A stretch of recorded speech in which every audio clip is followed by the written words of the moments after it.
ناموس عائشہ کے لیے 28 زندگیاں بھی قربان کرنی پڑتی تو کر لے.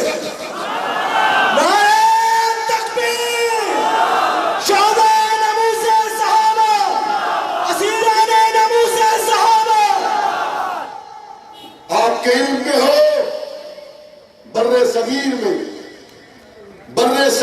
میں جیل کی جو ریکارڈڈ ہسٹری ہے، جو جیل کی محفوظ تاریخ ہے، جیل کی اس محفوظ تاریخ کے اندر سب سے لمبا قیدی 28 سال 6 مہینے کا قیدی ہے. کتنے سال کا؟ 28 سال 6 مہینے کا. کوئی یہاں 25 سال کا بیٹھا ہے تو ہاتھ کھڑا کرے. کوئی 25 سال کا بیٹھا ہو، 26 کا بیٹھا ہو، 27 کا بیٹھا ہو. 25 والا بھی ہاتھ کھڑا کرے، 26 والا بھی ہاتھ کھڑا کرے، 27 والا بھی ہاتھ کھڑا کرے، 28 والا بھی ہاتھ کھڑا کرے. یہ بیٹھے ہوئے 25 26 27 سال 28 سال کے جوان، تم پیدا بھی نہیں ہوئے تھے کہ وہ کال کوٹھڑیوں میں تھا. تم پیدا بھی نہیں ہوئے تھے، وہ سلاخوں کے پیچھے تھا.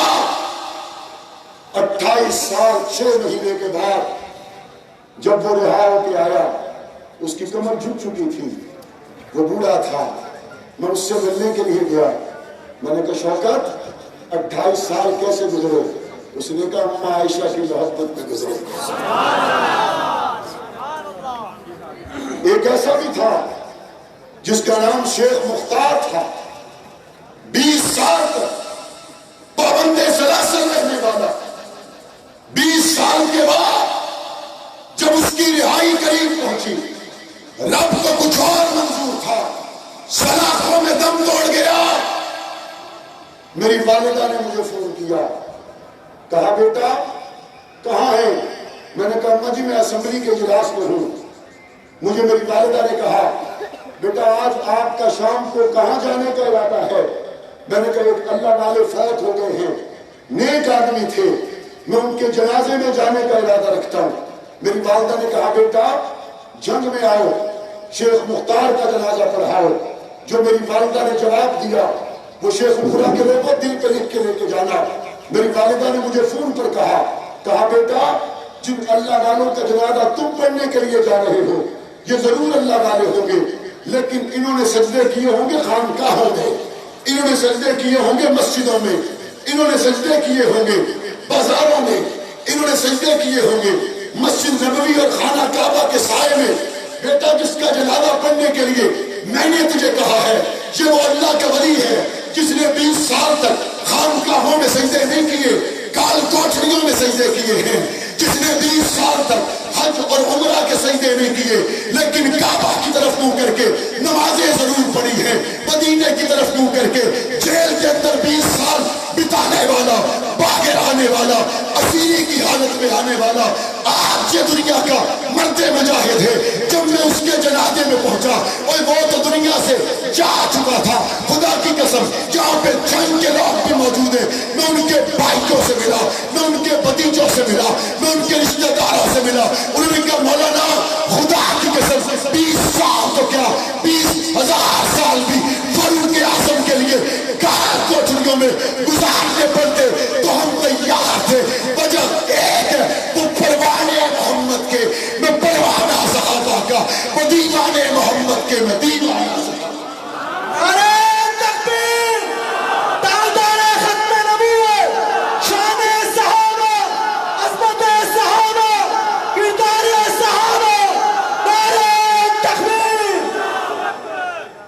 کیا لگتا ہے یہ جو اتنے دیوانے آئے ہیں یہ ایسے ہی آ گئے؟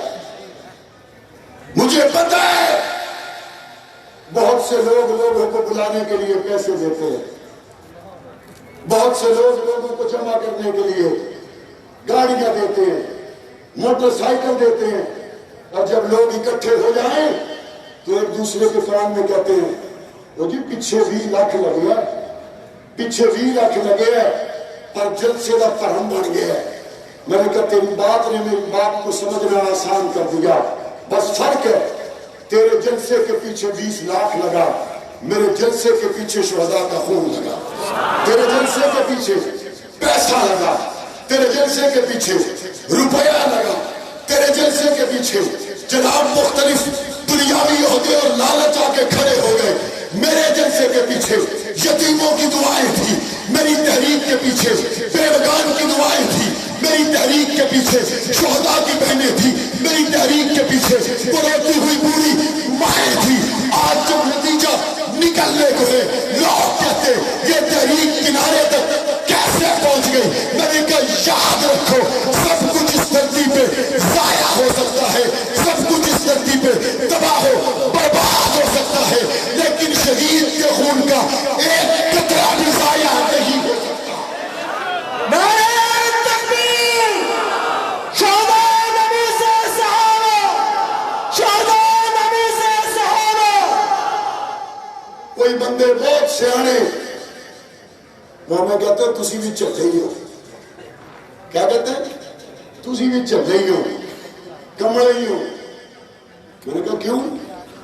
کوئی 35 سال پرانے تواڈے رواج، کوئی پرانے سال تواڈے طریقے، کوئی حالات بدل گئے نے، کوئی رنگ بدلو، کوئی مزاج بدلو، وہ گلاں نہیں رہیاں، وہ باتاں نہیں رہیاں۔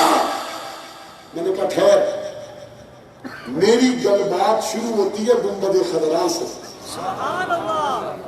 اور گنبد خضراء کا منظر کیا ہے؟ عشاق مصطفیٰ توجہ ہے؟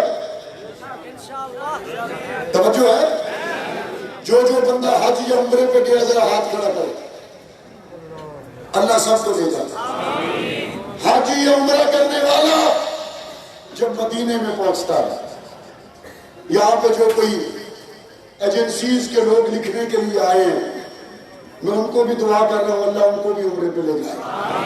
یہاں جو پولیس والے آئے ہیں میں ان کو کہتا ہوں اللہ تمہیں بھی لے جائے۔ اور میں پولیس والوں کو، ایجنسیز والوں کو ایک مشورہ دینا چاہتا ہوں، یہ تم لکھنے کے لیے آتے ہو، اس کی تو تمہیں تنخواہ ملنی ہے، نیت خفیہ کر لیا کرو کہ میں عشق ابو بکر میں جا رہا ہوں، تنخواہ بھی مل جائے گی، ثواب بھی مل جائے گا۔ اندر ہی اندر نیت کر لیا کرو کہ میں عائشہ صدیقہ کی ناموس کی بات جہاں ہوگی وہاں جانے لگا ہوں، تنخواہ تو ملنی ہے، اجر بھی مل جائے گا۔ آئیے میں اپنی بات کو آگے بڑھاتا ہوں۔ عمرے پہ جاتے ہیں، مدینہ پہنچتے ہیں تو ایک منظر سب کے سامنے ہوتا ہے۔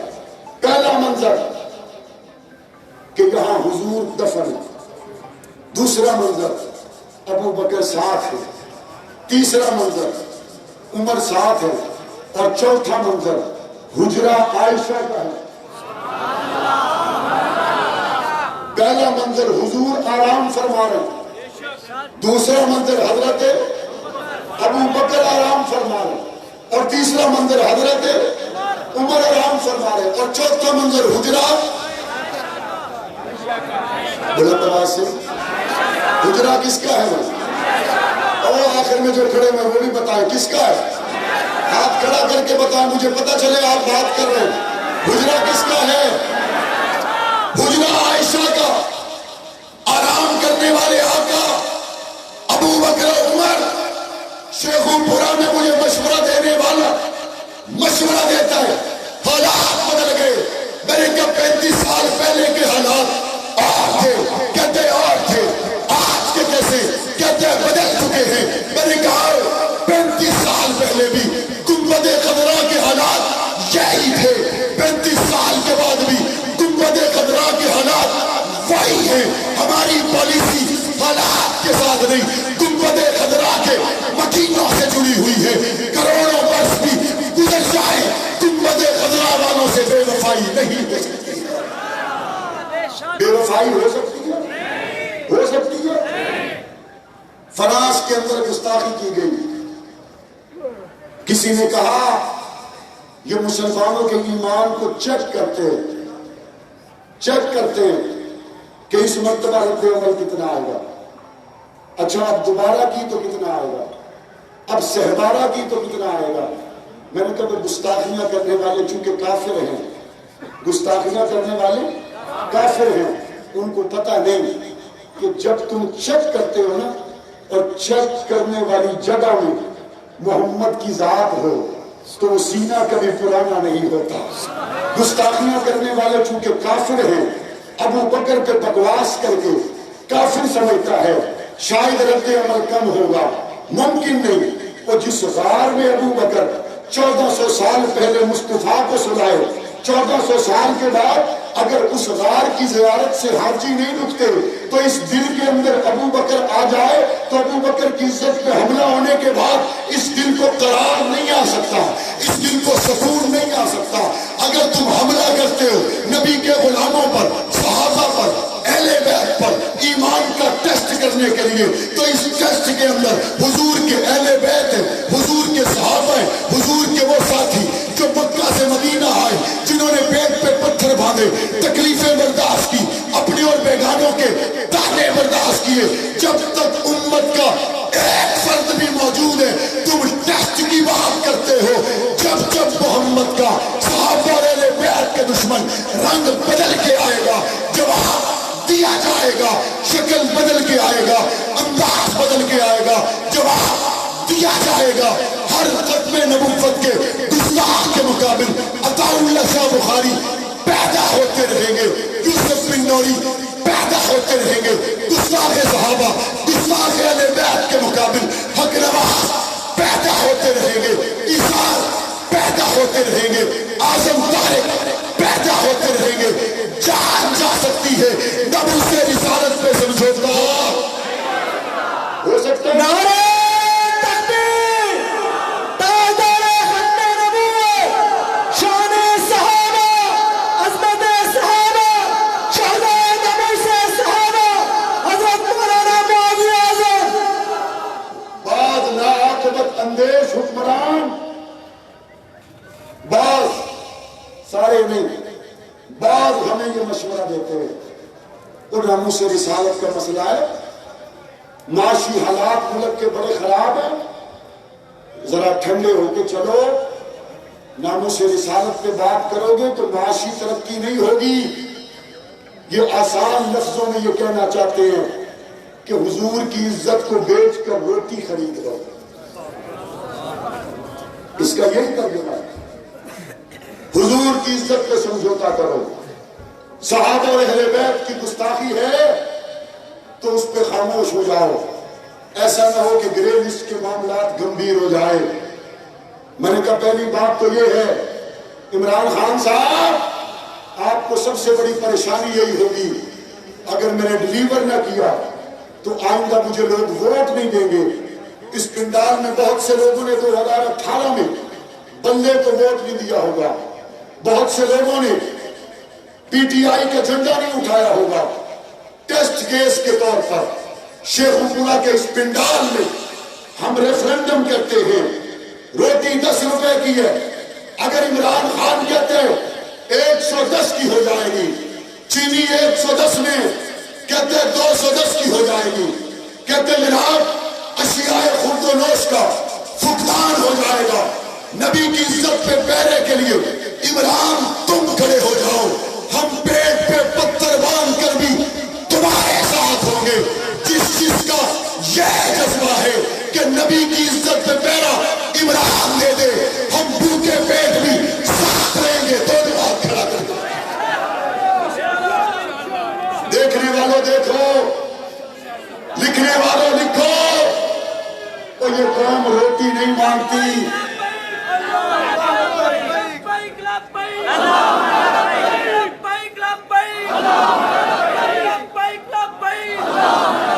یہ قوم روٹی نہیں چاہتی، کسی کو یاد نہیں ہے حضرت مولانا عبدالخالق رحمانی صاحب کو خوش آمدید کہتے ہیں۔ حضرت مولانا عبدالخالق رحمانی صاحب،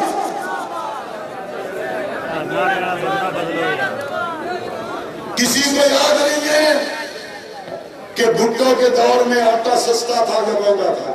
کسی کو یاد ہے؟ کسی کو یاد نہیں بھٹو کے دور میں معاشی ترقی ہوئی تھی کہ نہیں ہوئی تھی؟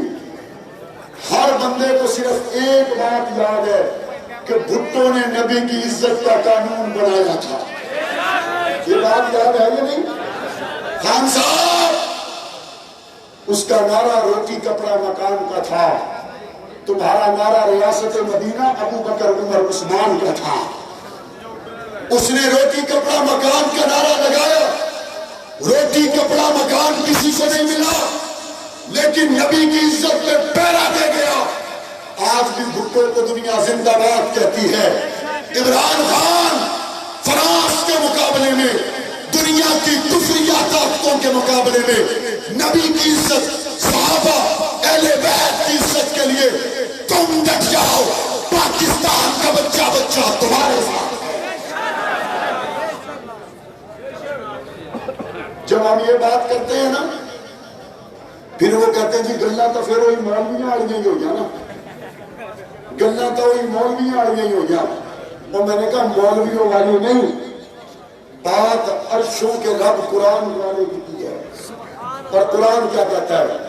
قرآن کہتا ہے وَمَن يَتَوَكَّلْ عَلَى اللَّهِ فَهُوَ حَسْبُهُ.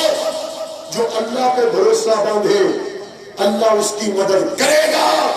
اور قرآن کہتا ہے تم معیشت کی باتیں نہ کرو، وَيَرْزُقْهُ مِنْ حَيْثُ لَا يَحْتَسِبُ.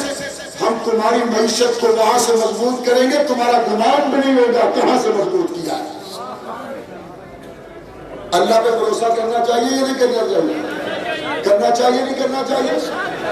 آج کے اس جلسے کے ذریعے ہمارا حکومت پاکستان کو دو ٹوک مطالبہ ہے.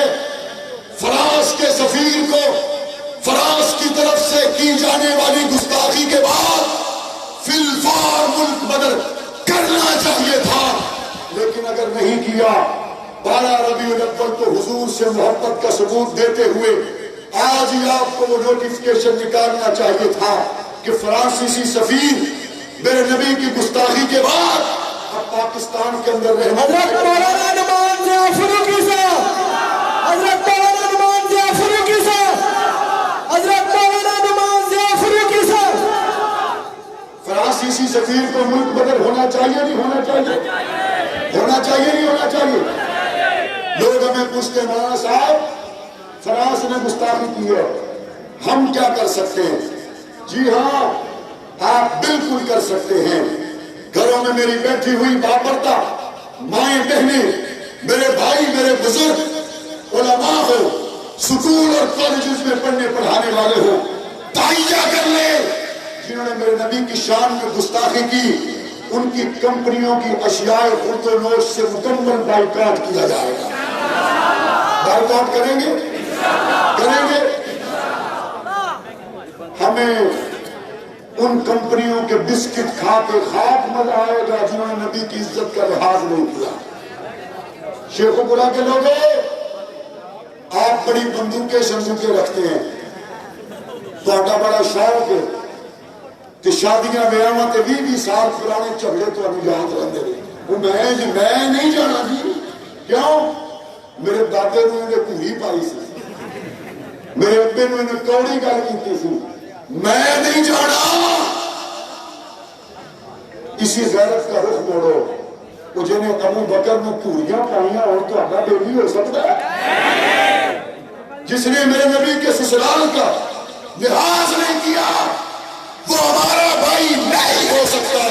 جس نے نبی کے گھرانے کا لحاظ نہیں کیا وہ ہمارا بھائی نہیں ہو سکتا. جب تک جیے ہیں صحابہ کی محبت میں جیے ہیں، جب تک جییں گے صحابہ کی محبت میں جیئیں گے. موت آئی تو صدیق کی محبت میں مریں گے انشاءاللہ.